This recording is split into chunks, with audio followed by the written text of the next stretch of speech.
So yeah, just to start with, I guess kind of thinking about why do we need Pride?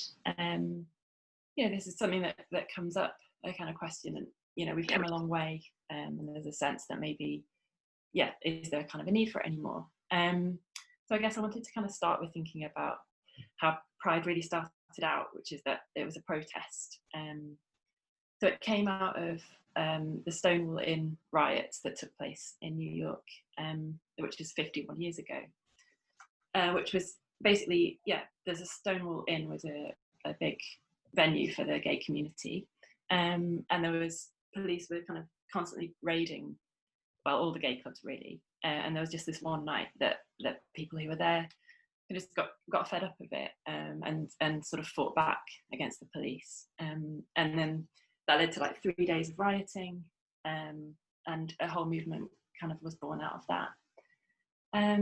So the first London Pride took place 3 years later in 1972. So 2022 is going to be 50 years of London Pride, which will be a big one. And so okay, and this year's Pride has been cancelled due to coronavirus. So I guess like kind of all big events really, it's been cancelled for this year, and there's going to be a variety of things taking place online. I know London Pride are organising like a week-long thing, encouraging people to do some kind of activism from home, and really kind of getting back to Pride being a protest and political really. Okay, great. So I guess another reason we still need Pride is there's still a lot of progress to be made. We've come a long way in terms of equal marriage and adoption rights, and protections for queer people. But there's a long way to go, and especially in terms of trans rights. At the moment there's a lot of talk about reforms to the Gender Recognition Act that are due to take place, and apparently the Tories are reconsidering making those reforms. They might drop them, and the reforms are planned to make it much easier for people to transition and allow people to self-identify rather than going through a long process which can take 5 years at the moment. So there's kind of a fight back against that happening. So can you say a little bit more about what you mean by self-identify, and what the difference is now between what that could be?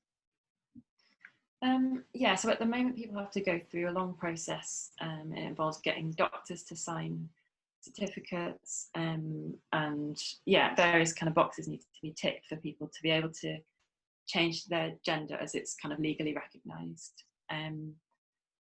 There's plans to reform the Gender Recognition Act and make this a lot easier for trans people. So someone can then identify themselves as being a different gender to that which they were born with. That's been planned for a while, but apparently the government is reconsidering those changes. So people have kind of reacted quite strongly to the threats to that really. And so trans people would like that process to be much more simple for them. Exactly. Okay. And it says here that there's a rise in hate crimes. When did that start? There's been just a huge rise in the last few years, and it's not clear whether that's because people are reporting it more, and so the stats kind of look like there's a huge jump, but I guess there could be all sorts of reasons for the statistics being what they are. But again, it's particularly trans people who are most affected. So I'm going to talk a bit later about Stonewall, but they publish a lot of research about this, and they've done a really good study about hate crime discrimination against LGBTQ people. Okay. That's a good place to kind of look to get the actual statistics about that. Great. Okay. Just to move on, I guess, again, another reason that we need Pride and Pride parades, why they're important, is that it is about celebration as well as protest. For me, it really signifies anti-shame, and kind of, a lot of queer people grow up with a lot of shame around their identity, a general sense of kind of things not being okay to be yourself. And so the importance, of pride for me, or a big part of it, is it's about flying the pride flag, marching, being proud of yourself, and this as a sort of contrast to maybe growing up being in the closet, feeling stigmatized, discriminated against, or at best maybe just overlooked by society as a whole. And I don't know if you've been to a pride parade, but there's a real sense when you're there of how important that is, and how everyone's just able to be themselves, and that's just an amazing thing, really. Right. So it's about visibility and acceptance, as part of that kind of celebration. Yeah, I have been to a march, and that was definitely a really, really strong vibe of that. Yeah, it's really great. Yeah. Okay. And just right at the end there, I've put about the importance of the representation of minority groups within the LGBTQ plus community. And you see that in the parade, in London Pride. There's the massive, trucks that are for Tesco, and buses with, all the sort of corporate, the big guys. But there's also all the little groups, which is, the most moving part for me.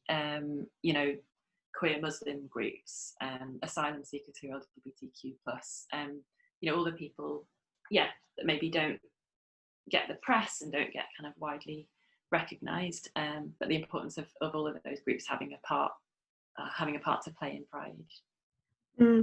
Okay, and during the Pride parade, I'm sure those groups feel a part of the wider community and feel safe in that place.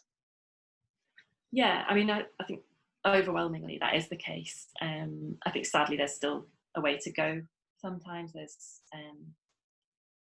Pride can be run by quite a sort of overwhelmingly white, cisgender, part of the community, and so the representation isn't always as good as that could be across the kind of spectrum. But I feel like that's something that people are more and more aware of, and trying to do something about. Okay, great, thank you.